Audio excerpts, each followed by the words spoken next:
welcome back to another video. This really popped when I saw it. That to me is a monster increase. Again, this book got hot. This book is ready to go higher. So let's jump right into it. We are back today with another statue review from Diamond Select Toys. Without further ado, let's get into the review.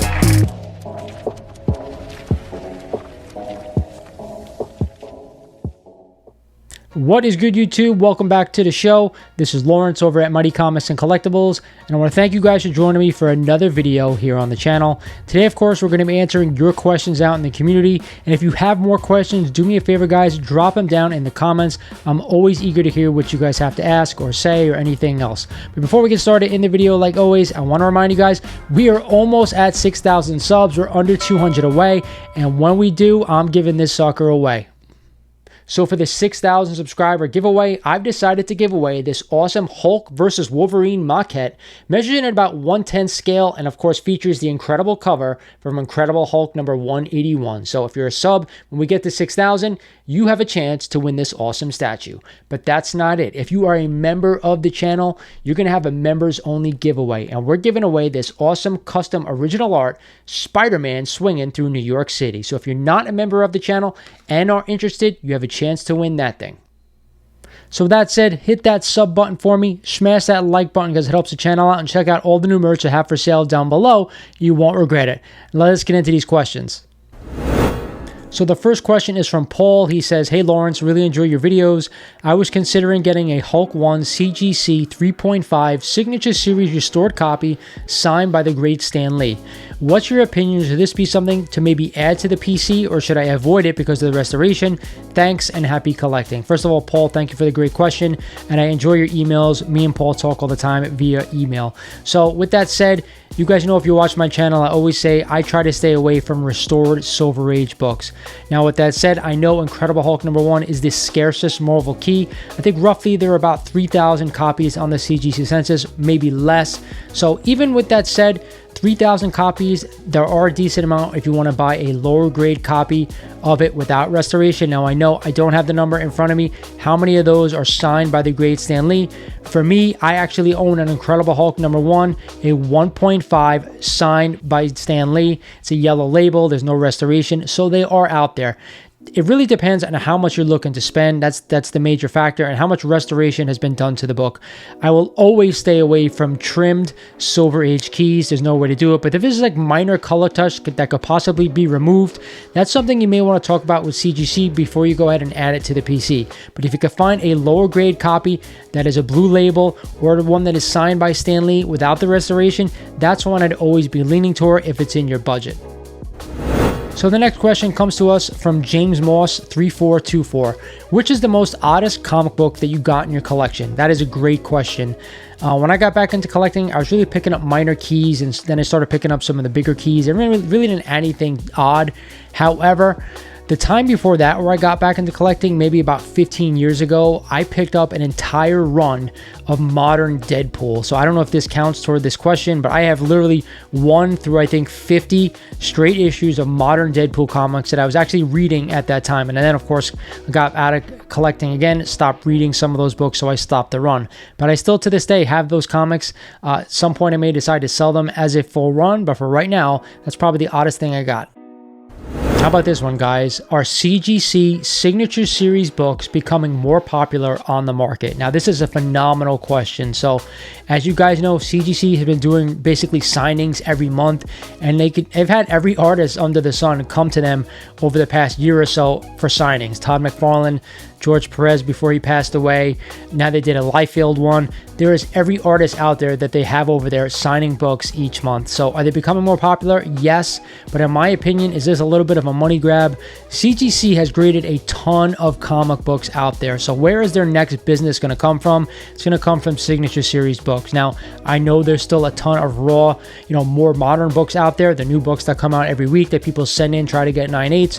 But a lot of the silver, the bigger keys, in my opinion, I think a lot of it has been graded already. Some people do regrades, some people do crossover grading from CBCS to CGC. So I don't think you're getting a ton of raw copies from Silver Age or even Golden Age books heading to CGC.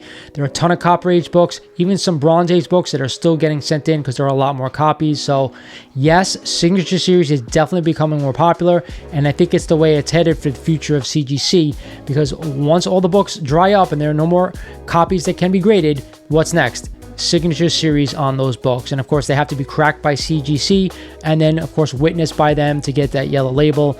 And that is the future, I think, of comic book grading right now. As far as popularity goes, I think it really depends on the buyer of the comic book, those who are collecting each book. I think a lot of modern books will always get sent in for signatures on these books because there are a lot more copies out there. I think Bronze is headed that way as well as Copper. Some of the Silver Age stuff, I mean, who are you going to get it signed by? A lot of those guys are getting up in age. So the farther we go in collecting and the more modern collectors we have, I think the more popular they'll become. But they are a little expensive, right? Anytime you send in for a Signature Series signing, it is expensive. I would love to have books signed by Robert Downey Jr., of course, Chris Evans. They're not artists, but they are actors who portray those characters to perfection. But a lot of the guys like me that I've wanted signatures for, Todd McFarlane, Stan Lee, John Romita Sr., I would love to own something by Jack Kirby or Steve Ditko, but obviously that's not going to happen anymore. So with that said, popularity for modern books to get signatures, I think, are growing every day. Here's another great question sent in by Dan Whitehead. How many is too many of a particular book? Is 15 FF48s or 15 Hulk 181s a realistic speculation? So again, a great question to ask, because I think we're all been probably prone to buying more than one copy of books out there. However, this can get a little expensive, especially if we're talking about big keys like FF48 or Hulk 181. Now, I don't know if you saw a video out there of Jeff, the Golden Age Guru. He's got like 30 Hulk 181s in his collection that at some point I assume he will sell. I know he had all those books graded at some point by CGC. But in my opinion, if you own a tremendous amount of copies like that, when those books come to market, it will only drive down the price of those books. For me, I don't mind owning 2 or 3 copies of a book, but anything more than that, I think is a little ridiculous. If you want to own, 5 AF-15s like my boy Errol, I'm all for that, because I think when you get to a certain extent when there are books like that he bought in for a great price, he had the foresight to see how expensive that book would become years down the road. So, speculating on books for profit is a dangerous game, but he did it 15 to 20 years ago where they weren't that expensive. To do it now in the modern market that we're in today, I think would be extremely dangerous. And you're talking about a Silver Age book and a Bronze Age key. There are so many copies of Incredible Hulk 181 out there. It's crazy. I want to say there's like 17,000 graded copies already, and more raw copies come out of the woodwork. And they're right now, I think, 7,500. Fantastic Four number 48, around that number, graded by CGC. That's a lot for a Silver Age book. So again, if you want to own 2 or 3 copies, I'm all for speculation. But any more than that is a dangerous game to play, and I certainly wouldn't do it. I'd be putting my money toward books that you want to own for the long term. I think that's the better bet. Up next is probably the toughest question I'll ever have to answer, because it's the most important one in my opinion. Nowhere Bound asks, how do you focus on acquiring keys at great prices? I think this is like the holy grail of all comic book collecting questions, right?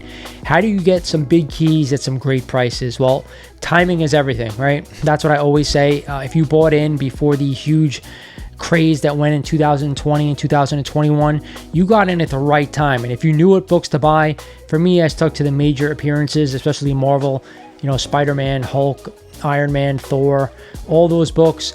Those books doubled and tripled in like a year's time. So we're kind of right back where we were before that period started, where they went up a little, but they didn't go crazy. So I always say 15 to 20 years, or even north of 20 years, to hold on to some of these books.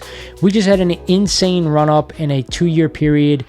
Some nice gains before then. I think you're going to get a steady incline with some fluctuation in between of up and down. So if you're a long-term holder, you don't have to worry about the fluctuation. But if you're buying right now, I think it's a great time to buy if you're a long-term holder. Like I said, if you're not, I would say stay away from most of these books. But getting great prices is tough, right? You really have to do your due diligence. eBay, going to shows, going on Instagram, I think right now, in my opinion, that's just what it is. I'm getting the best deals on Instagram live sales, and of course on their posts when they post stuff. Elite Comics 11, Grails, Diamond Comic Club. You can get great deals because still there are a lot of copies out there for sale. A lot of books still coming to market, which is still driving down prices. But again, if you're not a long-term holder, I'm not going anywhere near anything right now. It's just not worth it because you don't know what's going to go on. There's a lot of speculation still. Am I going out and buy a Hulk 181 right now? No, I don't even own a Hulk 181 right now. I actually traded it for my Batman 1. I can go out and get a 181 anytime. I can go out and get a lot of the Bronze Age keys anytime. Silver, like I said, there are about 10 Silver Age keys. I'll always buy no matter what. All those first appearances of those Marvel characters, if you're long term, I'd buy them at any point, especially AF-15. That to me is the grail. So I hope I answered your question. There's not always the easy way to try to get good prices. I bought my AF-15. I had to drive to Rhode Island to pick it up from somebody. So you have to exhaust all avenues, come up with a price that you're comfortable for. Anything over that, you don't have to pay it, in my opinion. You just wait and see if someone will come down to what you're willing to pay. And the last question for this video is how to sell off your collection, tips and tricks. Another great one, but a tough one. So you guys know I traded a bunch of books away plus cash for my Batman 1. I told you guys that. So I wanted to recoup some of that cash. So I ended up selling a bunch of comics I had in my collection. Either I had doubles of or just books I didn't no longer need. So with that said, if you have a very large collection and you want to sell it all at once, you're probably only going to get 50 to 60% worth of that money back if you sell it to your LCS or a dealer. So to me personally, I wouldn't want to do that. I would want as much value as possible returning to me if I wanted to get rid of my collection. So, but that's up to you. That's an avenue you could do. But if you have individual keys like I did, I do have some run filler or smaller keys that I ended up selling my own. You know, I listed books on eBay. I have an eBay account. You're ending up paying 16 to 18% in fees. But I also have an Instagram. I was able to sell some books off of there. If you have clout in the community or you post books regularly for sale, you know, people know each other. As long as you're careful, that's a great avenue because it doesn't cost you anything. The three, you know, sellers on Instagram are also phenomenal. I've used all three of them: Grails, Diamond Comic Club, and Elite Comics 11. I actually sell some of my bigger stuff with them because they only charge about a 3% fee, 3 to 6% around, depending on who you use. But I always have had a great experience with all three of them. Outside of that, like I said, eBay, there's also the Shortbox app. I personally have never sold anything on the Shortbox app or even bought anything. I do know it's a great app. They do CGC graded books, slabs, and now they do raw. If you are intent to selling raw books, do yourself a favor. Either get someone to grade them or know how to grade yourself, because the last thing you want to do is screw anybody. That's how you ruin your reputation. But outside of that, do your due diligence. My favorite place to list books outside of Instagram is Comic Link. Not only do they have their auctions that they do, but they also have their for sale page where you can list your books just for a standard fee like anywhere else. I believe that fee is around 10%, but don't quote me on that. I don't remember what the exact fee was, but it's around that 10% range. I've always had a good experience working with Comic Link, both selling and buying, and they're very, very reputable. As for the other auction houses, I've never sold anything on Heritage or on Comic Connect, so do your due diligence. The last thing I will add is make sure you price your books correctly. The last thing that you want to do is overprice your books because they're just going to sit there. Unfortunately, I see it time and time again. I understand on eBay you have to add that 16% fee, but you're going to have to meet in the middle if you want to sell books right now in this market. Same goes for Shortbox. Make sure you're not overpricing your books. I see it all the time. So price them with 90-day average, with the last sale, stuff like that, and you can't go wrong. Just meet in the middle somewhere if you really want to sell books. Other than that, guys, just, you know, do your due diligence like I was saying, and just, it's going to be a long, painstaking process. Right now is a tough market to sell books in. A lot of books still coming to market, so keep that in your head. So that's it for the video, guys. I hope you enjoyed this one. This was a fun one to make. A lot of great questions are coming out of the community. So if you have any other questions, do yourself a favor, drop them down in the comments. I may still add something else, you know, on the YouTube community page, asking if you guys have anything. But other than that, keep the questions coming. I will be doing this regularly if the questions come in. So don't be afraid. There is no stupid questions, so just drop them down below. With that said, this is Lawrence over at Mighty Comics and Collectibles saying thank you for watching, and I'll talk to you guys soon.